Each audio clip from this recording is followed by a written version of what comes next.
Red Sox do it again. They just find ways to lose.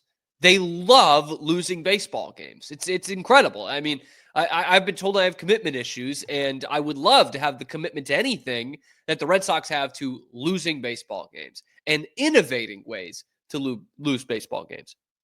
They're now 29-34, 5 games under 500. Half of those losses are made up by your league-leading 17 losses in one-run games. 6 and 17 in one-run games. Tip of the cap to the Boston area code, 617. That's your record in one-run games. And look, I say it a lot on the show. It's also kind of a baseball cliche almost. Like, you can separate the good teams from the great teams and the fluke teams from the good teams by their record in one-run games. There's a couple of different ways to look at it. But if you're looking at like after a season, one-hit wonders, usually it's teams that have great records in one-run games that fall the next year. The Red Sox are not ready to even be a good team because they're horrid in one-run games.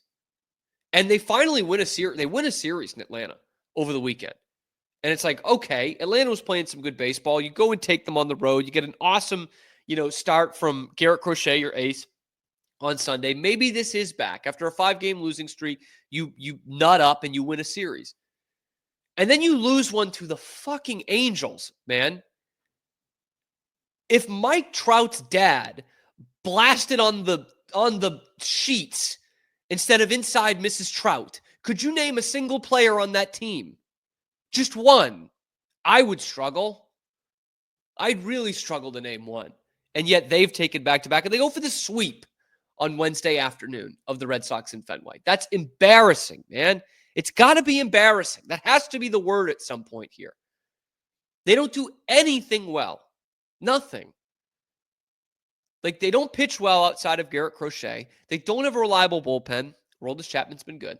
They don't run the bases well. They don't field well. They don't hit well. Shit, they don't even put the ball in play well.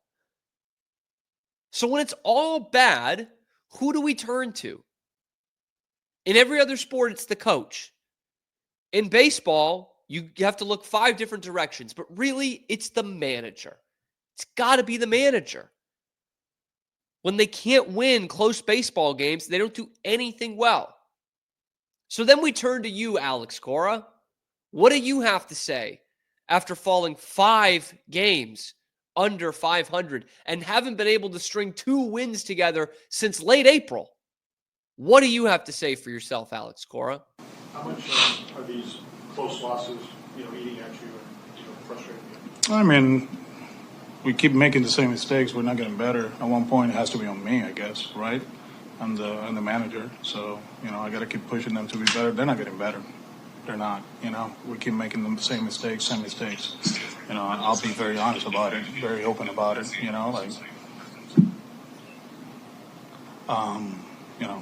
You get frustrated, but at one point it's like, okay, what are we gonna do? What's gonna change? Because we keep doing the same thing.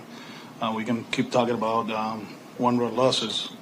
They're 17, 18, whatever it is, and it's the same thing. So, is it effort, preparation, like Duke said, attention to detail? I have no idea now. I watched that game. I was like, wow, this is real. It's frustrating.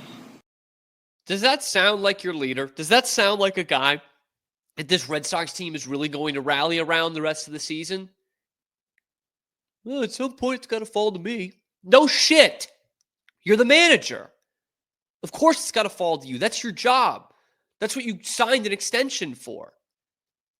And what this team is showing us is that there's really no excuses for Alex Cora anymore.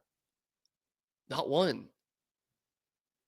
Okay? Like, it's been 7 years here with, a season off in between with the suspension. 7 years. You've got your guys in here. In fact, you got your favorite baseball player maybe ever to exist, Alex Bregman. He's on the team. They're paying him $40 million. Okay, they actually did invest in some guys this year. Enough? Probably not. They went out and they got an ace pitcher. They spent years to build up draft cap or farm system capital to be able to go out and get that guy. So you got him too. You've got, your all-star slugger locked down for a decade. You've got a general manager who apparently aligns more with you in baseball sense because, he was always kind of throwing jabs at Chaim Bloom. So what is the excuse now? You signed a 3-year extension. You can't use the excuse of like, oh, they're not investing because A, they are starting to invest, and B, you signed on. I can remember like blowing a friggin' gasket every day in 2017, begging for the Red Sox to fire John Farrell. Begging. They were winning sometimes just in spite of him. And yet when you look at John Farrell's resume, it's pretty similar, if not better, than Alex Cora's. They both won a World Series in their first year. Wash it. Great. John Farrell's team was a bit of a fluky team. Alex Cora's team was loaded with talent. Okay? Then, after that, Cora has finished in last place more than he's made the postseason. John Farrell, after winning the World Series, had 2 last-place finishes and then had 2 division winners. Cora doesn't do that. Cora's won the division 1 time since he's been here. And it was the greatest talent, most talented team in Red Sox history. And yeah, the greatest team in Red Sox history. Like Alex Cora, the further we get from that, both chronologically and with their play on the field, the more you have to think, how much did Alex Cora have to do with that? Was he the Casey Jones of that team? Just roll out the balls, roll out the bats, let them do whatever they need to do. We talk about baseball being, the sport where the coach matters the least. And here's a guy who's getting the least out of his team. And we love him because he's a former player for the Red Sox. He seems like a nice guy. He had the success in year 1. They had a nice little run in 2021. They caught lightning in a bottle for a couple of weeks. But someone was making the point, someone had written about this a few days ago.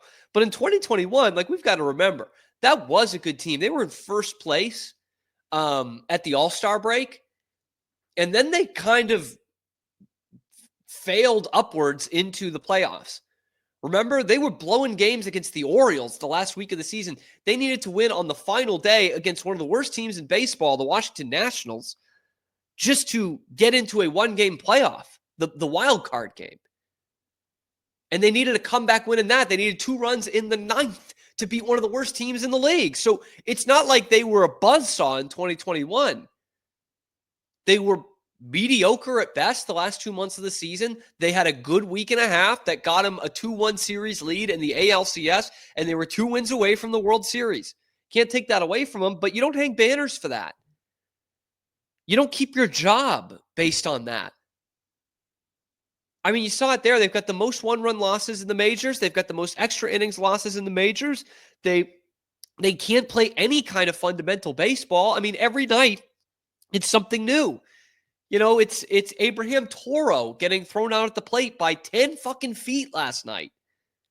We're just throwing the ball all over the infield. Cedar Rafaela throwing home for some reason. Cedar Rafaela last week tagging up and going to third from second when there's a guy already at third base. It's just, it's piss poor fundamental baseball every single day. And it's not just one offender. Everybody on this team does it. It's like they don't know the game at this level. It's frightening, man. And Cora says it, we're not getting any better. That's on you.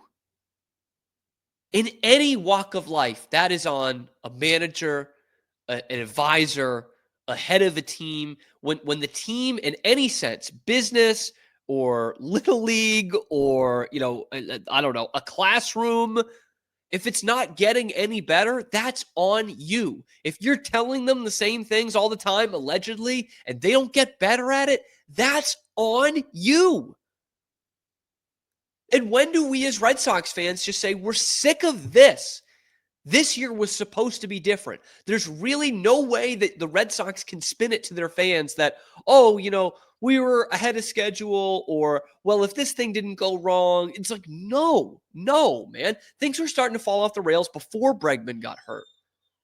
Like, you can't use this excuse. There isn't an excuse to spin why the Red Sox are in 4th place in their division and 5 games under 500 in the first week in June. There's not one goddamn thing you can tell me that is going to be like, oh, well, yeah, give them another chance. Like, this is abhorrent. This is rotten, man. They haven't won back-to-back games in a month and a half. A month and a half, man. The Celtics were still playing the last time the Red Sox won back-to-back games. Embarrassing is the word. New low? I hope so. Because after that piss poor bottom of the ninth, the Red Sox rolled out with a chance to win the game last night. My dad texted me. My dad watches every game. He's sick of this team. And that's what he says. He says something to the effect of, what a pathetic bottom of the ninth for the Red Sox. And I texted back to him. I said, well, you know what? One Red Sox team did have a great bottom of the ninth. The one that plays in Worcester. They got a bottom of the ninth inning game-tying home run by guess who? I'll give you 2 guesses, but you'll only need one. Because every day, Roman Anthony is doing something new to prove why is he not in the major leagues. And yet every day he's doing it with Worcester across his chest, not Boston. And I look at this lineup last night. I also texted this to my dad. I took a screenshot of the lineup card last night and said, man, this is the kind of thing that makes me cuss like my mother. Because I'm looking at this pathetic team and this lineup. I mean, we've seen it. It's been coming to this. Let's just say that, because they rolled out some pretty pathetic lineups last week too. But let's just name you the top 6 here. Jarren Duran, followed by Rafi Devers. That's what you expected this season. That's a good, very good start to the lineup for the most part. Then your 3 through 7. Rob Refsnyder, Romy Gonzalez, Abraham Toro, Trevor Story. 3 through 6. That's your 3 through 6. Rob Refsnyder, Romy Gonzalez, Abraham Toro, and Trevor Story. That is the 3 through 6 in the lineup that we can't get the number 1 prospect in baseball to play in every day. The lamest excuse to end all lame excuses is Craig Breslow trying to tell you, like you're some kind of fucking moron, that they can't find a spot for Roman Anthony to be in the lineup every day. Oh, we can't call him up because he won't be in the lineup every day. Really? Whose bat would you rather have in there in some shape or capacity? Abraham Toro or Roman Anthony? Rob Refsnyder or Roman Anthony? Romy Gonzalez or Roman Anthony? Why is this so hard? And I've got this stupid shit that they're leaking to the media of, I saw it the other day. I don't have the tweet. I should have it. But it was like, no Roman Anthony in the Atlanta series, but they tease a big move coming. I'm like, what is this? Is this about some like big-titted sportscaster who's getting a deal with DraftKings? Oh, we're teasing this? Call him up or don't. I don't need to be teased as to whether Roman Anthony is going to be on the fucking team. Call him up or don't. And at this point, they're not. They're not doing it. They are refusing to put out the best team that is possible for the Red Sox. They will not do it.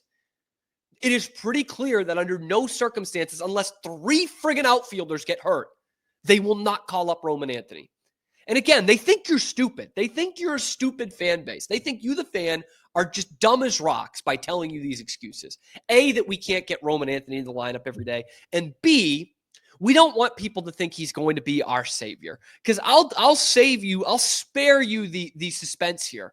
If Roman Anthony is on this team or not, and everyone else sucks, they're going to be in 4th place. But by having Roman Anthony up there, it would show that, hey, we are trying to win games. We're trying. We're putting out the best lineup possible. And so this juxtaposition of he can't be our savior. And, well, we can't play him every day. It's like, which one is it? If he comes up here, he's going to play every day. That's what happens in the major leagues. No one is expecting him to be the savior because he's going to play every day. It doesn't make any sense. None of what this team does makes sense. And they got to at least start firing some coaches, because Lord only knows what Pete Fatsi does here.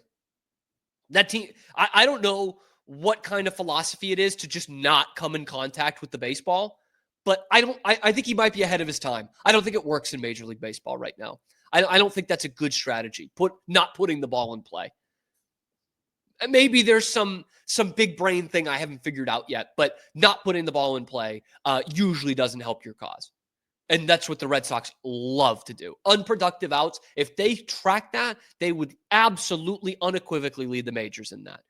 Just like they lead the majors in errors, which, by the way, 2 more last night. They surpass the Colorado Rockies for the major league lead in errors. The Colorado Rockies, who are on pace to smash the White Sox record of last year of being the worst team in modern baseball history.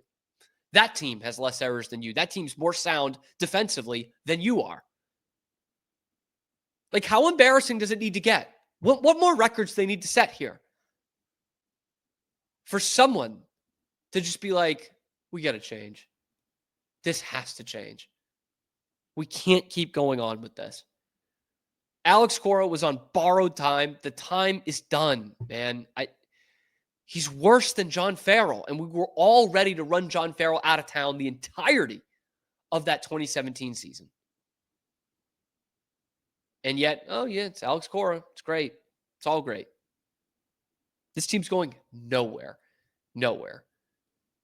And the only thing that I can think of to keep Alex Cora next year, if this continues like this, is that they'll keep Bregman. But Bregman wants to win baseball games. I know he likes Cora, but he also likes winning. He makes the ALCS like every single year. This is not that situation. And it's not that situation with Alex Cora. Guarantee you that. Anyway, let me know what you guys think in the comments section below. Is it time to move on from Alex Cora? Who are you firing first? Whose fault is this? Let me know in the comments section below. Be sure to like the video, subscribe to the channel. We're coming at you every weekday, high noon Eastern time on YouTube Live, and then wherever you get your podcasts as well. Check out the other videos on the channel to see what we're talking about with the Red Sox and everything else in Boston sports. I'm your host, Cam Stewart. Zach Burke keeps us on the air 5 days a week.